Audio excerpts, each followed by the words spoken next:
म्हणून या ठिकाणी मुंबईतले इथले लोक मुंबई पुण्याकडे का पळतात? काय कधी मंत्र्यांनी कधी केला प्रयत्न? पण तुम्हाला मी शब्द देतो, तुमचा वचननामा कुठे आहे? बंद पडलेले उद्योग पुन्हा सुरू करू, त्यासाठी कोणी काही केलेलं नाही. उद्योगांना चालना.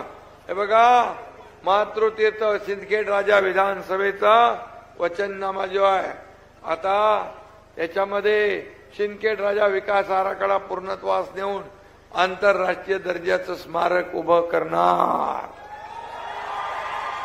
सावरगाव, माळ, नवनगरची स्थापना करून मोठमोठे उद्योगधंदे आणणार. जायकवाडी धरणाच्या धर्तीवर खडकपूर्णा प्रकल्प येथे पर्यटन केंद्र उभारणार. संपूर्ण मतदारसंघात 1000 किलोमीटर लांबीचे शेत रस्ते पूर्ण करणार. याच्यामध्ये आहे, आपण घेतलंय. आणि बाकी सगळं जे आहे, आणि आपण जो महायुतीचा वचननामा केला, या महायुतीच्या वचननाम्यामध्ये हे तर फक्त टेलर आहे, पिक्चर अभी बाकी आहे. पहिली योजना माझ्या लाडक्या बहिणींसाठी मी बोललो होतो तुम्हाला, 1,500वर ठेवणार नाही. 1,500ची योजना 2100 रुपये आपण करतोय. शेतकऱ्यांना कर्ज माफी देण्याचा निर्णय आपण घेतलाय. आणि शेतकरी सन्मान योजना जी केंद्र 6,000, मोदी साहेबांची 6, आपली 6,000, 12,000 होती, ती आता 15,000 करणार. 15,000. या राज्यात कोणी उपाशी पोटी झोपता कामा नये. भुकेलेला अन्न, वस्त्र, निवारा, रोटी, कपडा, मकान देण्याचा निर्णय आपण घेतलाय. त्याचबरोबर ज्येष्ठांना पेन्शन योजना 1500ची 2100 रुपये करण्याचा आपण निर्णय घेतलाय. जीवनावश्यक वस्तूंचे भाव स्थिर ठेवण्याचा निर्णय घेतलाय, जसं बाळासाहेबांनी 1995ला केलं होतं. 25 लाख रोजगार निर्मितीसाठी मोठ्या प्रमाणावर उद्योगधंदे इकडे आणणार. 10 लाख विद्यार्थ्यांना प्रशिक्षण भत्ता दर महिन्याला 10,000 रुपये देणं. तुम्ही बोलत होते 45,000 गावात पांदन रस्ते बांधण्याचा निर्णय आपल्या सरकारने घेतलाय. अंगणवाडी आणि आशा सेविकांना 15,000 रुपये आणि सुरक्षा कवच देण्याचा निर्णय आपल्या सरकारने घेतला. वीज बिलामध्ये आपण शेतकऱ्यांना 7.5 हॉर्स पॉवर पंपाने शेती करणाऱ्या शेतकऱ्यांना वीज बिल माफ केलं. त्यांना 0 आता बिल येईल.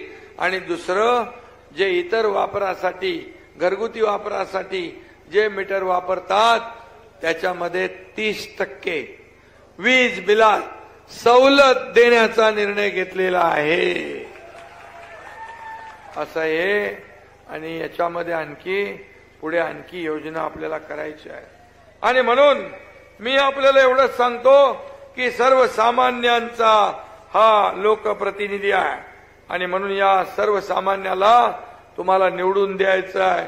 आणि म्हणून सिंदखेड राजा हे जागतिक पर्यटन केंद्र व्हायला पाहिजे की नाही? व्हायला पाहिजे ना. मग तुम्हाला यांना निवडून द्यावं लागेल ना. देणार ना निवडून? मग काय करणार तुम्ही? या ठिकाणी सगळेजण एक दिलाने डोळ्यात तेल घालून काम करायचं आहे. मागच्यासारखं गाफील राहू नका. सगळ्या लोकांना एकत्र घ्या. सगळ्यांना सांगा, तुम्हाला विकास पाहिजे असेल, तुम्हाला योजना पाहिजे असतील, तुम्हाला लाडक्या बहिणीची योजना चालू ठेवायची असेल, तुम्हाला मुलींच्या फीची शिक्षणाची फी माफ करायची असेल, शेतकऱ्यांचं कर्ज माफ करायचं असेल, शेतकऱ्यांना सन्मान योजना द्यायची असेल, लेक लाडकी लखपती योजना करायची असेल, तर सरकार कुठलं पाहिजे? महायुतीचं. आणि म्हणून या महायुतीच्या सरकारमध्ये माझ्या लाडक्या बहिणींच्या विरोधामध्ये या महाविकास आघाडीने कोर्टात गेले. म्हणाले ही योजना बोगस आहे, ही योजना खोटी आहे. जसे 2 हप्ते सुरुवातीचे आले, तसं सगळे म्हणायला लागले लवकर लवकर पैसे काढून घ्या, नाही तर सरकार काढून घे. अरे बाबा, हे नियत साफ असलेलं सरकार आहे. नीती खोटी नीतीवालं सरकार नाही. हे देणारं सरकार आहे, हे घेणारं नाही. आणि म्हणून तुमच्या योजना बंद पडावे म्हणून हे सावत्र भाऊ महाविकास आघाडीतले कोर्टात गेले. कोर्टाने पण एक त्यांना लावून दिलेली चपराक चांगली, बोले चला पळा. तर दुसऱ्या कोर्टात गेले तर नागपूरला, पण तिथेही काही त्यांची डाळ शिजणार नाही. कारण सरकार कल्याणकारी योजना राबवू शकतं.